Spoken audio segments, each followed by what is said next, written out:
जय हिंद साथियों।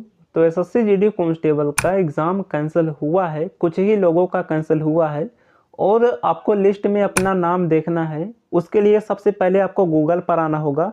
यहाँ पर ssc.gov.in लिख के सर्च करना होगा। ये लिख के आप सर्च करेंगे तो एसएससी की ऑफिशियल वेबसाइट ओपन होके आ जाएगी और यहीं पर आपको वो लिस्ट देखने को मिल जाएगा जिन भी सेंटर के जिस भी डेट का एग्ज़ाम कैंसिल हुआ है। तो इस पीडीएफ में आपको उनके नाम देखने को मिल जाएंगे। यहाँ पर देखिए, जैसे आप इस पीडीएफ को डाउनलोड करते हैं, डाउनलोड करने के बाद इसे आप ओपन करेंगे तो यहाँ पर सारा लिस्ट दिया हुआ है जिनके भी एग्ज़ाम कैंसिल हुए हैं। और देखिए, कुछ ही लोगों के एग्ज़ाम कैंसिल हुए हैं, लगभग 50 लाख फॉर्म आए थे तो केवल 16,000 लोगों का एग्ज़ाम कैंसिल हुआ है। फिर भी कैंसिल तो हुआ है। और अगर आप देखेंगे तो मैक्सिमम सेंट्रल रीजन के ही एग्ज़ाम कैंसिल हुए हैं, मैक्सिमम सेंट्रल रीजन का। और भी कुछ रीजन का दिया हुआ है किंतु सेंट्रल रीजन में ही ज़्यादा फॉर्म आते हैं तो इसलिए यहाँ पर आपको देखने को मिल रहा होगा।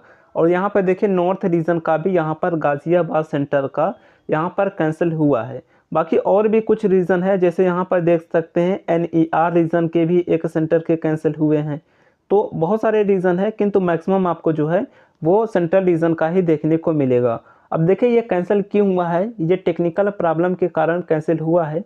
और ज़्यादातर अगर आप देखेंगे तो 6 मार्च को ही ये ज़्यादातर कैंसिल किए हैं। और 6 मार्च को जिनका भी एग्ज़ाम था, अगर आप उनसे पूछेंगे तो बहुत सारे कैंडिडेट ये कहेंगे कि हाँ, हमारे एग्ज़ाम में जब वो एग्ज़ाम दे रहे थे तो उनको प्रॉब्लम आ रही थी, अर्थात जब वो सबमिट कर रहे थे तो कंप्यूटर हैंग जैसा कर रहा था, अर्थात थोड़ा सा लोडिंग ले रहा था। और बहुत सारे कैंडिडेट का तो वेरिफिकेशन भी नहीं हो रहा था। तो 6 मार्च को ज़्यादातर प्रॉब्लम इनके सिस्टम में आई थी और इसीलिए 6 मार्च को ही ज़्यादातर अभ्यर्थियों के एग्ज़ाम कैंसिल हुए हैं। और देखिए, ये टेक्निकल प्रॉब्लम ही है, क्योंकि कभी कभी ऐसा होता है कि जब आप लोग देखते होंगे मॉक टेस्ट लगाते होंगे तो मॉक टेस्ट लगाने के बाद जब आप सबमिट करते होंगे तो आपका सभी क्वेश्चन अनअटेम्प्ट हो जाता होगा। तो सेम वही प्रॉब्लम इनके साथ भी हुआ होगा कि जो अभ्यर्थियों ने अपना आंसर लगाया था उनके पास वो नहीं पहुंच पाया, पूरा ब्लैंक ब्लैंक आया। तो इसीलिए इन्होंने सोचा होगा कि इतने अभ्यर्थी तो सारे प्रश्न नहीं छोड़ सकते, तो इसीलिए जो है इनका एग्ज़ाम कैंसिल कराने का निर्णय लिया गया, जिनका भी आंसर उनके पास नहीं पहुंच पाया। और एक ही दिन में ये एग्ज़ाम करा लेंगे। देखिए, 30 को जो है आपका एग्ज़ाम हो जाएगा जिनका भी कैंसिल हुआ है। तो इसीलिए आंसर की अभी तक जारी नहीं हो रही थी, क्योंकि देखिए सभी को ये ट्रस्ट भी नहीं हो रहा था कि अगली भर्ती इन्होंने अगस्त में दी है, फिर भी अभी तक आंसर की नहीं दिया, इतना डिले क्यों कर रहे हैं। तो ये कारण किसी को समझ नहीं आ रहा था। अगर ये ना हुआ होता तो अब तक तो आपके आंसर की आ जाती।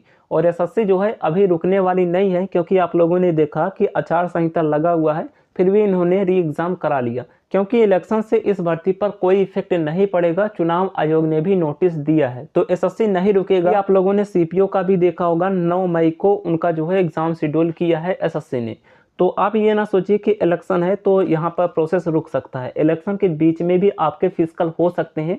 अर्थात एसएससी जिस शेड्यूल पर अपना चलता है उसी शेड्यूल पर चलेगा। इलेक्शन से एसएससी पर कोई भी इफेक्ट नहीं आने वाला, बीच इलेक्शन में भी आपके फिजिकल हो सकते हैं। तो अब यहाँ पर हम बात करते हैं आंसर की कब आएगा। जिनके एग्ज़ाम कैंसिल नहीं हुए हैं उनका 30 से पहले आएगा या फिर इनका एग्ज़ाम होने के बाद साथ में आएगा। तो देखिए, अब जो आपके आंसर की जारी होने की संभावना है वो संभावना रहेगी कि 30 को एग्ज़ाम होने के बाद जारी हो।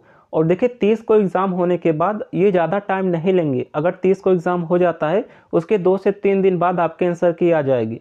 तो संभावना ये रहेगी कि 2 अप्रैल तक आपके आंसर की जारी कर सकते हैं। और देखिए, सभी का साथ में देंगे, क्योंकि ये टीसीएस है, उनको पूरा डेटा मिलाना पड़ता है कि जितने लोगों ने एग्ज़ाम दिया है उनकी आंसर की जारी हुई या फिर नहीं।